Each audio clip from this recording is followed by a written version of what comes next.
And finally tonight, once teacher and student, now composer and violinist making music together.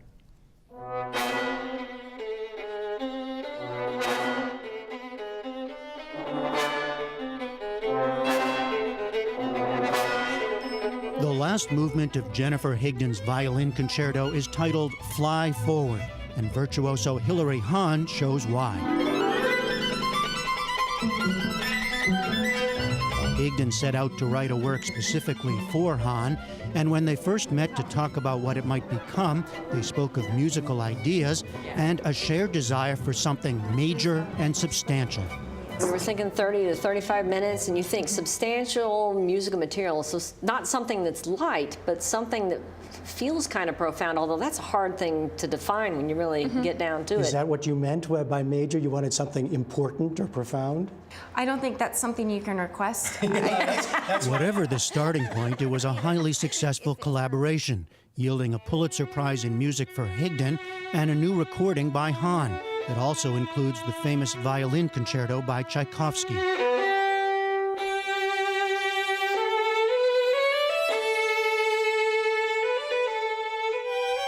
It all started years ago here at the Curtis Institute of Music in Philadelphia, one of the country's most prestigious conservatories.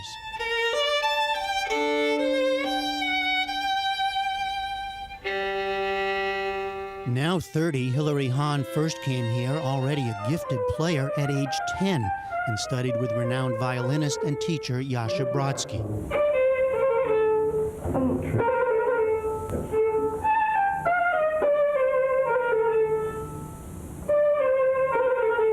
Hahn has gone on to build a major performing and recording career.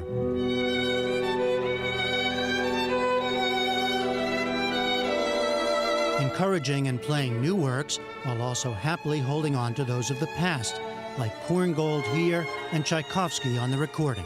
It's funny, people keep thinking I'm playing the Tchaikovsky because everyone else wants to hear it, but I'm actually playing it because I like it. Because you like it.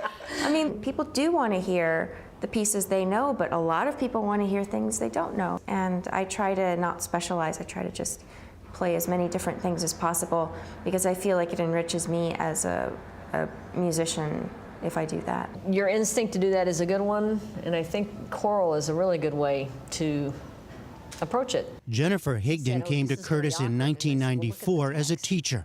She and Hahn actually crossed paths in a course on 20th century music. She's now one of the most widely commissioned and performed contemporary composers. But Higdon was no child prodigy. She grew up in a small town in eastern Tennessee, taught herself the flute at 15, old age by Curtis standards, and didn't begin studying composition until college.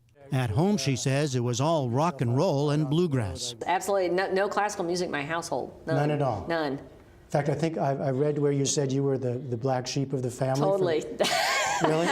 The black sheep of the family, I'm doing the classical, and my parents are into the rock and roll. Yeah, I was completely the odd child.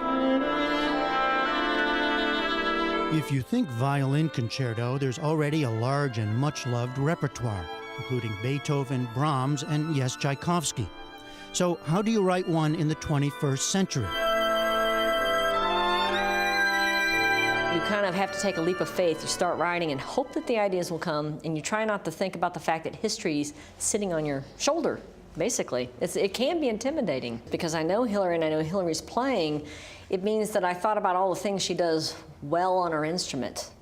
And she does a lot. Such as being able to make these incredible leaps, interval leaps on the fingerboard, but also this beautiful sound on her instrument, low down, low in the register, high on the register. So you start thinking about what can I write that will show off this player.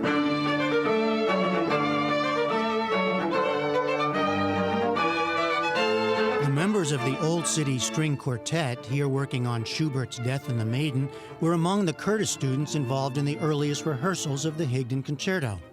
They say they enjoyed working directly with the composer and the results. It speaks, I think, to most people right away. Some modern music, it's a little like, oh, that's very interesting, you know, but it's sort of unsettling. And she's actually doing stuff with the language that we really know, but just saying new things. She actually changed instrumentations on the spot there, and she would hear something live and say, actually, you know, I think that wasn't what I intended. So you guys are sort of the guinea pigs for this piece. And it was changing as you go? Yeah, absolutely. You go through school and you write all kinds of pieces. And Jennifer Higdon says that teaching young composers how to get the sounds they want is partly about getting past technical roadblocks, but she says there's more. there's a little bit of psychology, and there's also a little bit of sociology. I tell them, go to a concert, watch the audience. That's a great composition tool. Figure out when they have stopped listening. You can see the audience kind of get a little restless. They let go. You've lost them in the performance. It's a lot like teaching an interpretation too, I think. Yeah. Because you don't know as a player if it's coming across the way you are trying to bring it across. You know what you hear in your head. You know what you're trying to do, and sometimes what you want to do overtakes what you're actually hearing. And a teacher can say, well, it's not quite coming across, like, what are you trying to do, or do it this way. Do you worry at all about making sure that it's accessible somehow? You know, that word that's charged, accessible, you know? Do you think about that at all? I think about it being communicative. Communicative. That's what it's if I went into another country and it was important that I got a speech across, if I'm not speaking a language that's going to say something to them, then I have a problem. It has been nice for the concerto to read the mail and the emails from audience members who are excited. They feel like they're witnessing something because they're seeing a new piece born into the world. And so to me, I'm like, this makes the thousands of hours you spend in solitary confinement working worth it. With the recording now done, Hilary Hahn will perform Jennifer Higdon's prize-winning violin concerto on tour next year.